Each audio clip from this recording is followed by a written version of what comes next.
Hello everyone, আসসালামু আলাইকুম। আশা করি তোমরা সবাই ভালো আছো। আমি Ahsan Hamid from civil engineering BUET.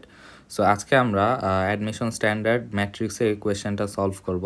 So এখানে একটা এ ম্যাট্রিক্স বলা আছে, যেটা হচ্ছে 1 0 0 cos alpha sine alpha 0 minus sine alpha cos alpha, এবং সমীকরণ determinant of A minus delta i3 equal 0 এর বীজত্রয় ডেল্টা 1 ডেল্টা 2 ডেল্টা 3। i3 হচ্ছে 3 ক্রমের অভেদক ম্যাট্রিক্স। যদি delta 1 plus delta 2 plus delta 3 equal √2 plus 1 হয়, তবে আলফা এর সম্ভাব্য মান সময়ের সেট কত? আর আলফা হচ্ছে -π থেকে পাইয়ের মধ্যে। আচ্ছা, সো চলো আমরা এটা সলভ করি। সো প্রথমে হচ্ছে determinant of A minus delta i3। A minus delta i3 এটা কি হবে? আমরা যদি একটু লিখি 1 0 0 0 cos alpha minus sine alpha, এখানে 0 sine alpha cos alpha minus delta i3। Delta i3 হলে এখানে কী হবে? ডেল্টা 0 0 0 ডেল্টা 0 0 0 ডেল্টা, সেটা আমাদের হবে 1 minus delta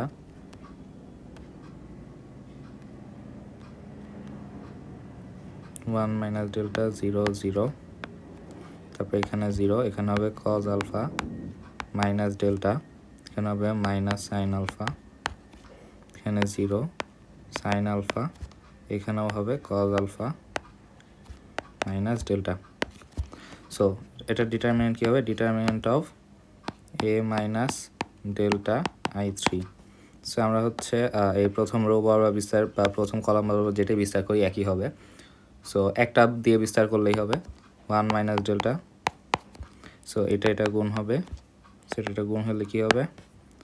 cos alpha minus delta, cos alpha minus delta whole square, মাইনাসে মাইনাসে প্লাস সাইন স্কোয়ার আলফা, পুরোটা সেকেন্ড ব্র্যাকেটে হবে। এটা কি? এটা ইকুয়াল বলছে ডিটারমিনেন্টের মানটা হচ্ছে 0। তার মানে কি 1 মাইনাস ডেল্টা ইকুয়াল 0, তাহলে ডেল্টা ইকুয়াল 1, অথবা কি?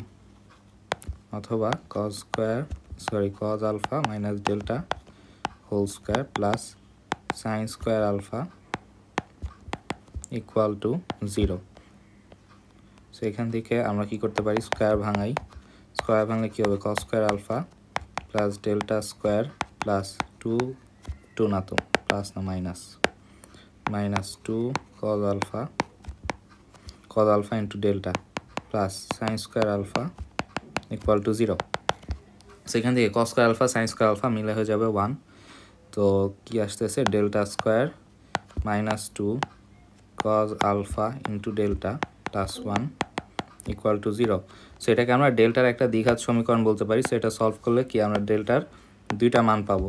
এখানে কি ডেল্টা 1 ডেল্টা 2 ডেল্টা 3 তিনটা মান বলছে না, এখান থেকে আমরা একটা মান পেয়েছি ডেল্টা ইকুয়াল 1, ধরো এটাকে ডেল্টা 1। সো এখান থেকে আমরা আরও দুইটা মান পাবো। আমি পরের পেজে যাচ্ছি। তাহলে এখান থেকে আমরা কী পাবো? ডেল্টা ইকুয়াল মাইনাস বি, তাহলে কী হবে? কজ আলফা হবে plus minus √b square minus 4ac, B square হবে 4 কজ স্কোয়ার আলফা, মাইনাস হবে 4 ইন্টু 1 ইন্টু 1, তাহলে 4, আর নিচে হবে 2a, এর মান তো 1। সেখান থেকে আমরা ডেল্টা পাচ্ছি। এখানে আমরা 2 কমন নিতে পারি, উপরেও 4 কমন নিলে হবে cos square alpha minus 1, root করলে হয়ে যাবে 2। 2 সবগুলো থেকে কাটা যাবে, থাকবে হচ্ছে cos alpha plus minus cos square alpha minus 1। So এখানে দুইটা মান আছে। তারপর কী দেওয়া আছে? Delta 1 plus delta 2 plus delta 3 equal √2 plus 1।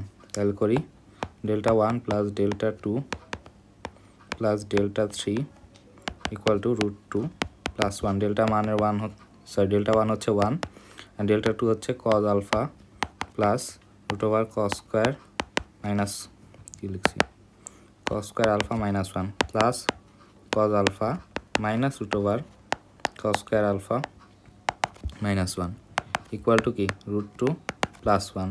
এখান থেকে আমার এটা কাটা যাবে, তারপর এই 1ও কাটা যাবে। সো আমাদের কী আসতেছে? আমাদের আসতেছে 2 cos alpha is equal to √2। এখান থেকে আমাদের আসতেছে cos alpha equal 1/√2। Cos alpha equal 1/√2 হলে তাহলে আলফার মান কী হবে? -π/4 থেকে π/4, -π/4 আর π/4, তাই না? এটা হবে আমাদের অ্যান্সার। সো এই ছিল এই কোয়েশ্চেনটা, ভালো কোয়েশ্চেন। এটা সিকের ওয়েটে এমসিকিউতেও দিতে পারে, আবার বুয়েটে রিটেনেও দিতে পারে। সিকের ওয়েটে এমসিকিউ দিলে ফার্স্ট চান্স এটা স্কিপ করা ভালো হবে, কারণ শুরুতে এটা শর্টকাটে করার কোনো ওয়ে নাই। ফার্স্ট টার্নে এটা অ্যান্সার না করাই বেটার। সো শেষে যদি টাইম থাকে তখন এটা অ্যান্সার করা যাবে।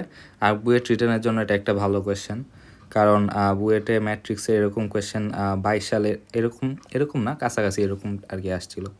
সো যাই হোক, আশা করি তোমরা প্রবলেমটা বুঝতে পারছো। আর আমি বোঝানোর জন্য মাঝখানে কিছু লাইন বড় করে লিখছি, যেমন এইখানে ধরো আমি যদি অ্যাডমিশন অ্যান্সার করতাম তাহলে কী করতাম, এখানে আমি বুঝে যেতাম এখানে cos square alpha sine square alpha আসবে, আমি ডিরেক্ট 1 - 2 কজ আলফা ডেল্টা লিখতাম আর ডেল্টা স্কোয়ার লিখতাম, মানে ডিরেক্ট আমি এই লাইনটা লিখতাম, মাঝখানে এই লাইন লিখতাম না।